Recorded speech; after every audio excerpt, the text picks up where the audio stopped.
Hello, fellow members of the Cody Pack. Today I'm reviewing the new film, The Grudge, 2020 version. This is a remake of the Grudge movie from 2004, starring Sarah Michelle Gellar. This one has John Cho, as well as a bunch of other people, because it follows a couple different storylines as this cop tries to solve this murder. That's all I'm going to say, solve this case, and that's how it weaves the storylines together. Like in the originals, there's multiple families or people that it follows, and this one is the same. The thing is that this movie is really boring. I can't believe how boring this movie was. I was like about to fall asleep. It's just very, very like bland, very, very paint by numbers. I mean, the scares are awful. Let me give you an example of a scary scene in the movie, or tried to be a scary scene. And you can probably guess where this is going.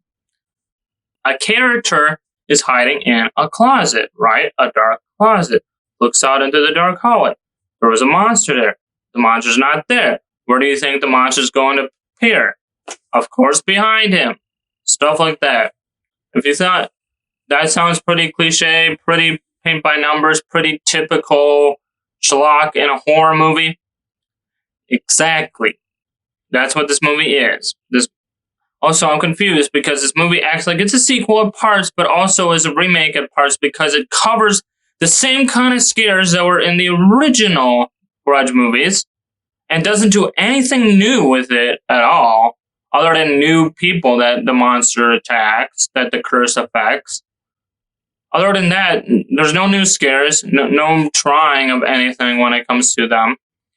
And it rehashes story points that were in the original. So I'm like, is this a sequel or a remake? Because it also mentions the characters from some of the other ones, or like gives nods. So I'm like, okay, this is a sequel. And then the next scene, I'm like, okay, this is a remake. And then the next scene, I'm like, okay, this is a sequel. I was confused in exactly what it was going for.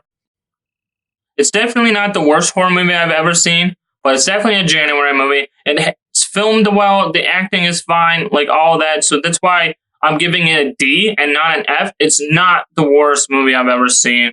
It's not awful, but it's just not good. And I couldn't even get to a C because of just the stupid scares. I mean, like, come on. Do better.